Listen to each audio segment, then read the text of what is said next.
జనాలకు నష్టం కలిగించే చర్యలు చేపట్టకూడదు. ఇట్లా మీ యొక్క ఆలోచనను కూడా నేను చెప్పేది కొటేషన్స్, మంచి కొటేషన్స్ ఇక్కడ మీరు ఇవ్వండి, తప్పకుండా స్వీకరిద్దాం. ఎక్కడికక్కడ చిన్న చిన్న బ్యానర్ల టైపు లేదా గోడల మీద కూడా అదే రాయిస్తాం. ఇక్కడ కూడా అది కూడా చేద్దాము. ఓకే, అది కూడా ఒకటి చేసుకుంటాం. తర్వాత వాటర్, డ్రింకింగ్ వాటర్ ఊరట్టం కూడా గతంలో కూడా నేను విన్న ప్రాబ్లము. అంతా ఇక్కడనే కాన్సన్ట్రేషన్ అవుతుంది.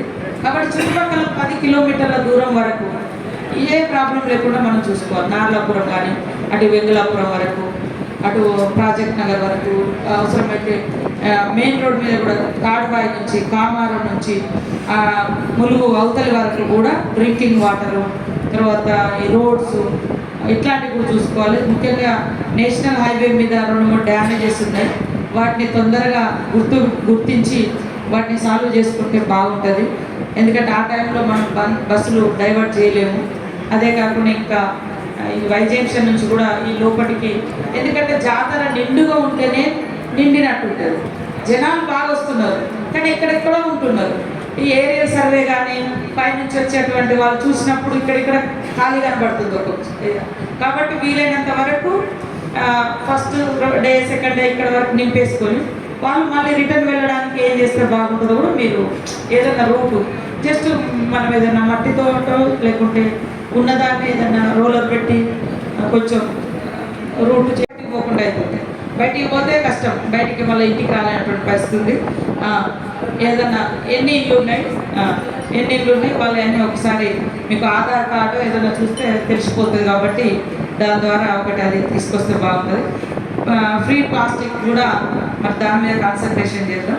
ముఖ్యంగా పోలీస్ కానీ, ఇరిగేషన్ కానీ, క్రాప్ డ్యామేజ్ గురించి కూడా ఇది చాలా లాంగ్ టర్మ్ నుంచి ఇక్కడ ఉన్నటువంటి రైతులు చాలా రోజుల నుంచి చెప్తున్నారు. ఒక్కసారి మనం ఎంత వస్తాం, మన ప్రెమిసెస్ మన ఎంత ఏరియా ఉంటుంది చేస్తే ఒక ప్రయత్నం అయితే చేద్దాము. ఎవరికైనా రెవెన్యూ వాళ్ళతో లేదా మరి పూజారులతో కూడా వాళ్ళ యొక్క అవసరాలు, వాళ్ళ యొక్క అవస్థలు కూడా విన్నాము. వాటి మీద ప్రత్యేక దృష్టి పెట్టాలని కూడా ఆయా అధికారులకు, అదేవిధంగా కలెక్టర్ గారికి తెలియజేస్తా ఉన్నాను. మరొకసారి బయక్కపేట, పూనుగల్ల, అదేవిధంగా కొండాయి, కొంత గుర్రంపేట, అదేవిధంగా గట్టమ్మ, మరి ఇవన్నీ కూడా జాతరలు జరిగేటువంటి ప్రాంతాలు, అంటే దేవుళ్ళని తీసుకొచ్చే ప్రాంతాలు, లక్ష్మీదేవర్లు వచ్చే ప్రాంతాలు ఇవన్నీ ఉన్నాయి. కాబట్టి ఒక్కసారి ఐటీడీ అధికారులు కానీ, మనకు సంబంధించినటువంటి ఎండోమెంట్ అధికారులు కానీ ఒక్కసారి విజిట్ చేసి అక్కడ ఏమేమి అవసరాలు ఉన్నాయో ఒక్కసారి చూస్తే బాగుంటుంది. మీరు ఇక్కడి నుంచి ఎవరైనా అపాయింట్ చేయండి మేడం. ఎందుకంటే గట్టమ్మ కూడా మనకు చాలా ఇంపార్టెంట్, అక్కడ నుంచి వస్తూ ఉంటారు. గుర్రంపేట కూడా దాదాపు 10 లక్షల మంది అంటే 4-5 లక్ష మంది అనుకుంటారు ఇక్కడ కూడా వస్తుంటారు. కొండాయి నుంచి మనం దేవుని తీసుకొస్తుంటే ఎట్లాంటి ప్రాబ్లమ్స్ ఉంటాయి, వాళ్ళకి ఏమున్నాయి, పూనుగల్ల కానీ, బయపపేట కానీ, కన్నెపల్లిలో కూడా ఇవన్నీ కూడా జాతర సందర్భంలో ఒక మంచి అంటే కోఆర్డినేషన్ తోటి వాళ్ళ గుళ్ళకు కలర్స్ వేయడం కావచ్చు, వాటర్ ఇవ్వడం కావచ్చు, అట్లాంటివన్నీ ఉంటాయి. కాబట్టి అవి కూడా చూసుకోవడం జరుగుతుంది. అదేవిధంగా వాళ్ళు చెప్పినట్టుగా పూనుగల్ల నుంచి వస్తుంటే పూజార్లకు ఒక షెల్టర్ రూమ్స్ అది కూడా ఒకటి పెట్టండి. తర్వాత పూజలకు పోలీస్ గ్రూప్ పార్టీస్ అది కూడా 2 ముఖ్యంగా గోవిందరాజు తీసుకొస్తుంటే, తర్వాత పగడిద్దరాజు తీసుకొస్తుంటే, మన సార్లమ్మ తీసుకొస్తుంటే సమ్మక్క ఓకే గట్టిగానే ఉంటాము. కానీ ఇంకా మిగతా కూడా, ఎందుకంటే పాపం వాళ్ళు నడిచి వస్తుంటే నెట్టుకుంటా జనాలు వస్తుంటే ఇబ్బంది అవుతుంది, కింద పడుతూ ఉంటారు, తాకుతూ ఉంటారు. వాళ్ళు ఎంతో పవిత్రతతో తీసుకొస్తుంటారు కాబట్టి ఒక్కొక్కసారి ఇబ్బంది అవుతూ ఉంటుంది. అదేవిధంగా మరి స్పెషల్ టీమ్స్ ఇదే ఐడెంటిటీ కార్డ్స్ కూడా అడుగుతూ ఉన్నారు. గ్రామస్తులకు కూడా ఇది చాలా రోజుల నుంచి ఇబ్బంది ఉంది. తప్పకుండా మేడారం వాళ్ళకు ఈ రోజు నుంచి కానీ ఎప్పుడైనా ఈ జిల్లాకు సంబంధించినటువంటి అధికారులు అందరూ ఇక్కడ ఉన్నారు. కాబట్టి మనమంతా ఒక టీం, రాజకీయాలు లేదా వ్యత్యాసాలు, మీరు అధికారులు మేము ప్రజాప్రతినిధులు అని కాకుండా అందరి లక్ష్యం మన గ్రామాలను, మన ప్రజల్ని సంక్షేమంగా చూడడం, మంచి పరిపాలన అందించడం. కాబట్టి మీ స్థాయిలో మీరు కష్టపడతారు, మా పద్ధతిలో మేము కూడా కష్టపడతాం, సహకరిస్తామని తెలియజేస్తా ఉన్నాం. జాతర అనేది మనకు ఒక పెద్ద టాస్క్, అంటే అదొక మహాఘట్టం. ఈ మహాఘట్టం దగ్గర పడుతున్న కొద్దీ మనందరిలో మాకైతే ముఖ్యంగా ఒక టెన్షన్ ఉంటుంది.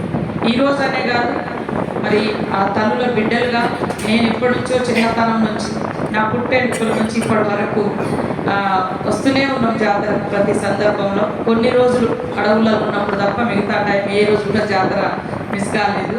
కాబట్టి మరి నాకు దాదాపుగా ఒక 6-7 సార్లు ఈ జాతరలో ఒక ప్రజాప్రతినిధిగా సేవ చేసేటువంటి అవకాశం కూడా వచ్చింది. ఈసారి ఒక అధికారికంగా నిర్వహించుకునేటువంటి గొప్ప అవకాశం కూడా నా నియోజకవర్గ ప్రజలు, ఆ తల్లుల దీవెనలు, రాష్ట్ర ప్రజలందరూ కూడా నాకు ఈ అవకాశం ద్వారా రావడం జరిగింది. కాబట్టి మేము వేరు మీరు వేరు అని కాకుండా ప్రతి ఒక్కరూ బాధ్యతాయుతంగా ఈ యొక్క కార్యక్రమాన్ని తీసుకొని, నేనైతే ఫీల్డ్ వర్కర్ని అప్పుడైనా ఇప్పుడైనా ఎప్పుడైనా అంతే. సీతక్క ఏదో అక్కడి నుంచి వస్తానే లేదు, లోకల్ మనం అందరం పక్కా లోకల్ ఇప్పుడు. కాబట్టి మనల్ని మనం మోసం చేసుకునే పరిస్థితి లేదు. అందరం మంచిగా చేస్తేనే ఈ జాతర సక్సెస్ అవుతుంది, అందరికీ మంచి పేరు వస్తుందని తెలియజేస్తా ఉన్నాను. ధన్యవాదాలు, నమస్కారాలు. సభాధ్యక్షురాలు కలెక్టర్ గారికి, నాతో పాటు ఈ కార్యక్రమంలో పాల్గొన్నటువంటి సోదరుని మన ఎంపీ మాలవ్ కవిత గారికి, ఎస్పీ గారికి, అదేవిధంగా ఈఓఐటీడీ గారికి, అడిషనల్ కలెక్టర్